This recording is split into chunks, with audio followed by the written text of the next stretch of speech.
Hello and welcome to this episode of The Unnoticed Entrepreneur. Today, we're actually going to Austin, Texas, and we talk to Ahmed DC, who's going to talk about the definitions game and about data and why people make bad decisions with data and why he's passionate about helping entrepreneurs to make the right decisions using their data. Ahmed, welcome to the show.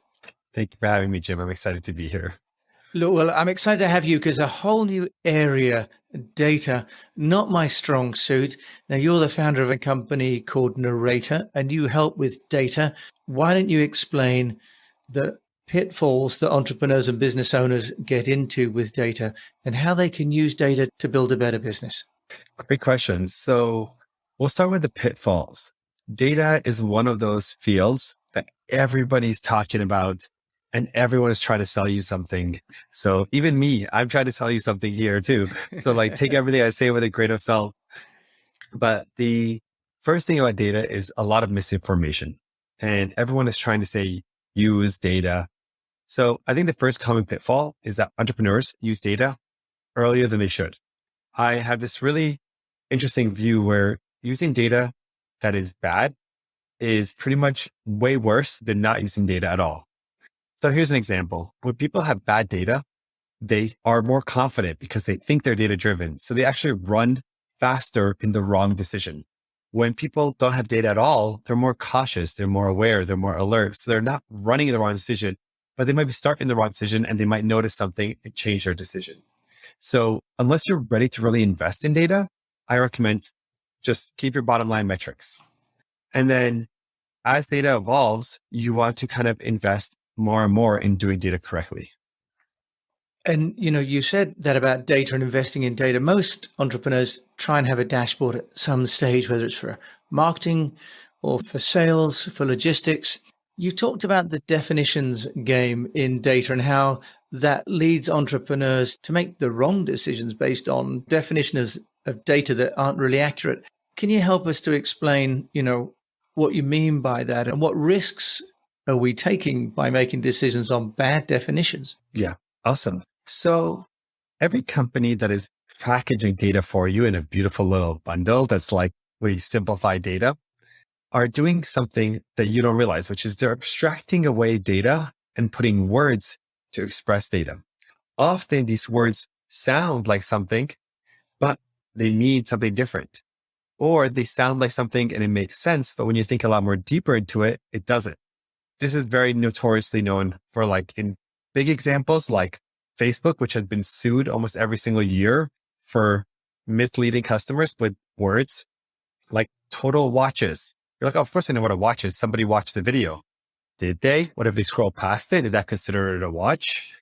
If they click on it, it starts and they pause it in 1 second. Is that a watch? How Facebook defines a watch. Same thing happens with ROI. People see return on investment. Or people say this person came from AdWords. What does that mean that they were attributed to AdWords? Google will tell you how they figured out their attribution model. It's proprietary. But how do they know that you came from AdWords? Because you bought. And they're like, these kind of, when you look at funnels and tools like Amplitude, is that the first time funnel? Is that the recurring? There's all these questions that when you start thinking about, you start realizing that data doesn't mean anything. We've actually at Narrator do this really fun analysis, which is saying, how many times are you double counted? And we run this analysis for customers where we show them that a single sale can be reported 4 times in your Klaviyo or your email marketing tool. It can be reported 6 times in your ad tool. The same sale can be attributed to Facebook, Google, and other ad sources and your email client. So everyone is getting credit and thinking that they got this sale when it doesn't make sense. There's a joke. If you sum up all the sales of all your ad companies promising you, and all your email marketing tools, you're going to get way more sales than you actually got because definitions are being manipulated and you're missing that key place. So whenever you look at data, and this is a big thing about entrepreneurs, and it's something that data analysts are incredible at. They're used to questioning, well, what does it actually mean? What does it actually mean? Do you know what it actually means? Because so often we don't. And companies have taken advantage of that incredibly for them to make a lot of money and for you to make the wrong decision because you see something and you end up making a decision that takes your company in a completely wrong way. Maybe I'll give another example of that quickly. of the wrong decision. Let's say we were just talking about people's behavior in like purchasing. So you look at a funnel, somebody comes to your site and buys. Now, if you're looking at a funnel over time, people are coming to your site and buying 80%. If it's looking at their conversion rate from any person whenever they first come to when they first buy, then as time goes by, your conversion rate can like look the same, but it could be people who are currently buying or people who have bought in the past, or it could be early funnels. So you could be actually getting way worse, but your overall looks the same. If it's based on every time someone comes to your site, then if someone comes to your site 4 times in the same day, and then they buy, is that good or bad? Then the conversion rate is 25%. It's these kind of questions that when you're looking at something as simple as a funnel, you want to know, because it can tell you that you're good. It can tell you that you are good. It can tell you that you're doing something bad right now, or you do something much better right now. And because you don't know what that funnel is telling you, you can make 4 different decisions to go back and undo or redo or change. And that will lead to something outside of the ordinary happening. Well, Ahmed, so you've now made me feel pretty insecure about trusting any of the data I've got in any of the systems. But tell us then, how do you get transparency, and what's Narrator's point of view? I mean, I know we've said that, everyone's selling something, but this show, we're not in sales mode, but we are trying to find the right tool. So what does Narrator do? What's your approach that makes it different? Yeah. So we allow people we standardize all of data into a simple format that humans can understand, which is your customers doing stuff in time. At any given row of data, when you're kind of assembling your data to try to think about this funnel, we show you all the raw data and allow you to zoom in on any single row and see exactly what that customer did in time. We call this building intuition. What that means is that as you see, you can refine your question by seeing a bunch of example customers and what they did. And you're like, oh, wait. No, I don't want to count this one because this person came in and by seeing example customer journeys, not just total aggregations, by being able to get that to the root level, you will refine your question. And by us making the way you connect data to be standardized, we use this thing called relationships, which is human way of combining data. It allows you to control what you're actually getting and get that transparency. So you're able to look at some piece of data and say, how is this actually defined and how is it assembled? With one click, you can see that. You can dive into example journeys to fully understand what the customer really did, and you can refine and iterate. And that's the key thing. We don't just give you a bottom line metric like total sales and you have to figure out, like, you have no way of knowing what that means. So that's kind of a couple of things that Narrator does to really empower you to understand your data. Okay, so you've talked about being able to understand the different parts of the journey, presumably, where they first maybe saw your advert or maybe read an article or clicked on a link somewhere. One of the challenges with dashboards and data is that they give you a metric, but not necessarily any prescription on what you should do with that data. And you've talked about helping humans to make better decisions. Does Narrator help at that next level? Because for many entrepreneurs, you've got the data and it's kind of like, so what? I know I've got this. Do I do more of that? Do I do less of that? How do you solve that central problem of strategy? Yeah. So I really believe that nothing has led to more bad decisions than dashboards. I think it's the enemy of all data. And the reason dashboards are really fun because they allow the tool to kind of be non-responsible. So companies that sell you dashboarding tools, BI tools, they're not responsible for anything. They're like, hey, I just gave you a tool. You put the data in there, you can do whatever you want. And that level of it's not my fault allows people to it's all subjective to how people are using it. And their nature is to make you build more dashboards and more plots. That's how they make money. So they kind of, the UI and everything is nudging you to do that. When I started Narrator, I was very angry at the dashboarding world and I vowed to do it differently. So Narrator, our objective is not to get you to view dashboards. Our objective is to get you to take action. And when we flip that objective to get you to take action, we've learned a bunch of stuff. One, for you to take action, you must be able to read. The best way we've all learned to take actions, which consultants have been doing for a while, is by telling coherent, consistent, evidence-based stories. And that's what a narrative is. When our narrative starts with a real question, it gives you a clear recommendation that you can actually do something with. It's not like get more leads. It's move people from this campaign to this other campaign. It helps you understand what you're going to learn. And then through English, where it gives the conclusion up front, explains to you how it's making a decision, gives you the plots and the visualizations as evidence in a consistent way. helps you walk through the story and learn why narrator is making that recommendation. It feels like someone literally wrote a story for you. And what we see our customers do is that they're able to do two things. One, they're able to get actually action done based on the data because they're able to explain to the rest of the world how like that data came to be. So we did this, we checked for this, we checked for this. Computers just can do all that stuff for you faster. And we spend a lot of time helping you be able to read it and interpret it. Two, people literally print them out. Like you don't print out dashboards, but you print out stories and you say, here's the story that explains to you why I'm thinking of making this decision. And that's kind of the biggest uniqueness of Narrator is you're not getting dashboards, you're getting stories. And you can see that in all sorts of things. Yeah, so when you say a story, on the whole, an entrepreneur will have an instinct or maybe have a consultant or an agency or an in-house person saying, I think we should do this next, invest in this trade show or this virtual show or so on. Are you saying Narrator actually kind of gives some prescriptive advice in a format that might almost be a topic of discussion amongst a management team? Yes, exactly that. And Narrator doesn't ask questions, doesn't give you like, hey, by the way, here's some fun facts. Narrator is letting you ask questions. Like as an entrepreneur, you are an expert. Like you're doing this business and your intuition is pretty damn good. Like there was this, my mentor used to always say, if data is super surprising to the person who's on the ground, then the data's wrong. Assume the data's wrong because the person on the ground has really good intuition. What they're really bad is at quantifying that intuition of like how bad or how good something is. So what Narrator allows you to do is helps you take those intuition and as you ask real questions, helps you understand how to quantify it, how to understand its impact and how to observe it and how to monitor it in time. So it's doing all that work for you so that you can actually have that discussion and can make the best decision. And what's the source of the data that Narrator is acquiring? Are you plugging into multiple ERM, CRM systems? Is that where the data is coming from? Or you expect people to upload spreadsheets themselves? Yeah. So one of the benefits of Narrator is Narrator actually is not about taking your data at all. So we actually do everything without data ever leaving your system.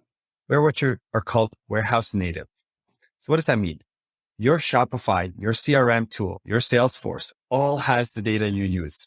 Narrator through our partners helps you take that data and dump it into like a big database. Imagine like a big folder structure. And you own that. It's in your system. You can use that data now. And what Narrator is doing is taking that data and restructuring it so that it makes sense so you can use it to answer questions. And we're providing a way for you to ask and answer questions with that data. All the data still stays in your system. You can see everything Narrator is doing. You can turn it off. You can control it. Anything it's done, you can keep going and not use Narrator. But we keep the data in your system using your data. There's no external data being used and there's nothing outside of data that you already have.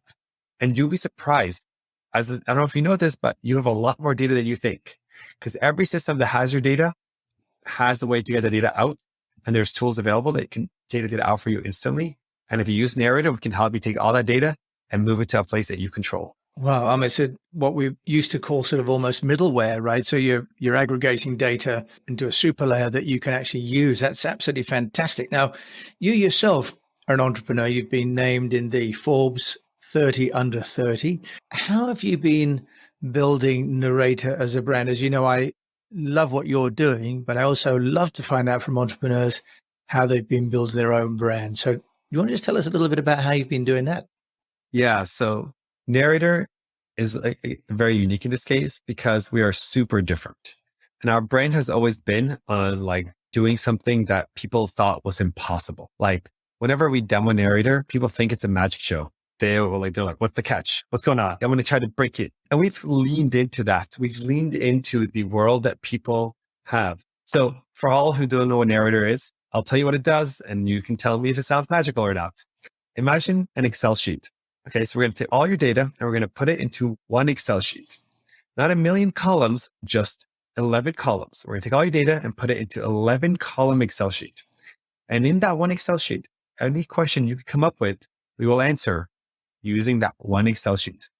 And it will work whether your data is in any industry, in e-commerce, in banking, in crypto, education, In media, we have customers in all of those sectors.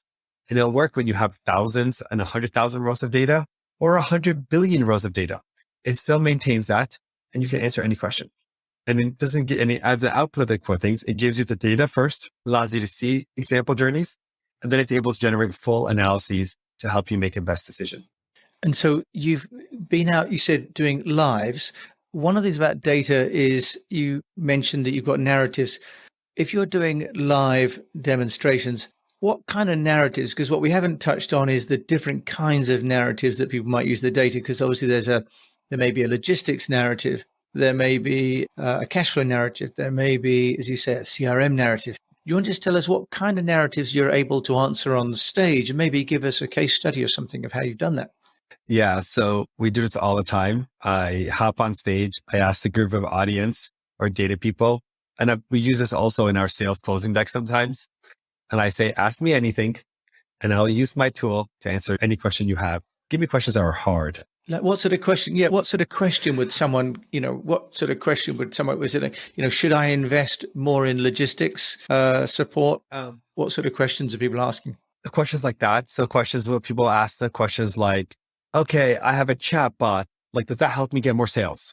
And they'll ask questions like, okay, are people actually who submit a ticket actually engaging with our FAQ site? And when people who engage with the FAQ site, are they more likely to actually complete the ticket? Questions like that are really, really open, really hard questions that you could imagine. They're questions that are multiple systems, multiple sources of data. Yeah, that's usually how they try to stump you. Yeah, I'm already thinking, chatbot to support tickets to, FAQs and community. That's a lot of different places where sometimes you're logged in, sometimes you're not. Yeah. Different devices. So yeah. So then you go on the stage, Ahmed, and you're saying you answer a question. Yep. So I'll take the data and I'll show you how you can go from like your started session, which is the data tracked on your website, to someone who actually, let's say, buys and then did they in between actually engage, submit a chat or start a chat. And then the narrative that I always use is we have this really generic narrative. It's called, how does X impact Y?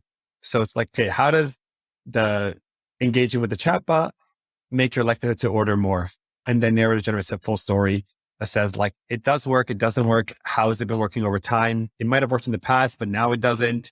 It might have not, but now it does. And it explains to you and it quantifies it. It says, if you got 10% more people or 50% more people to engage with your chatbot, you can actually increase your conversion rate by another 10%. It actually gives you that detailed description and allows you to simulate that impact. So as an example question we can do live and super confidently. And the benefit of having done this for years, is that I think till today, we also have like an internal bounty for people that can find questions we can't answer. So there's only been 2 questions that Narrator has not been able to answer. And both of them were found by our internal data team in Narrator. And it's been only 2, which has been years of running Narrator. So it's actually kind of fun to see how once people learn Narrator so deeply, they realize like how to like possibly break it. But if you're going that far and you've answered like probably a million questions at this point, it's fine. You can go try it and you can see the vastness. And the best part about it, keep in mind that Narrator is standardized. That table is the same table for every company.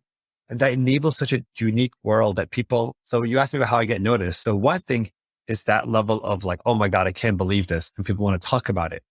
2, people get excited by what it will enable. So we say, why is this important? Why do we standardize all data? Like, who cares? Like, sounds awesome. Sounds like cool magic show, but why does it matter for the world? And then people realize that, wait. This is the first time ever I can share analyses and even dashboards and anything across company. That means that because everything, the underlying structure is the same, I can do an analysis on LTV and share it. I can open source my work for the first time ever. That means instead of you having to go to a consultant to get an LTV analysis, you probably have like 30 of them in the Narrator store that are rated, that are option that you can read. And we haven't launched a store yet, but we do have templates available for you to use, LTV, CAC, and all these common ones. Written by experts that will run on your data that not just give you the answer, but explain to you in English how to think about these situations. Right. You can switch from company A to company. Oh, sorry, go ahead. No. So that's wonderful. So you've mentioned about doing live, and my shows, you've kindly come on as well to explain a little bit about data and about data transparency and this great term about the definitions game. Ahmed Al-Samadisi, CEO of Narrator. We only have 20 minutes. We've already run over a little bit, but if you want to find out more about you and data and how you help to find true answers, where can they find you? I'm very active on LinkedIn. So follow me on LinkedIn. That's usually a good place where I share a lot of information about data, and check out our website, of course. And if you ever want to email me directly, feel free to email me. I'm just Ahmed at Narrator.ai. Ahmed, thank you so much for joining me today on the Unnoticed Entrepreneur Show and illustrating a whole area of running a business that is well out of my purview. So thank you so much for sharing your insights. Thank you, Jim, for having me. I really love this conversation. Yeah, well, me too. I've learned so much, and I'm sure that my fellow Unnoticed entrepreneurs have too. So thank you for joining us. And for those of you listening, thank you once again for joining me on the show. If you like this, do please rate it, review it, and share it with a fellow entrepreneur, and let you know that your comments and reviews really do help me to get more great guests like Ahmed to come on the show. Thank you for listening. And until we meet again, either invest in your data or do like I do and maybe just use your intuition.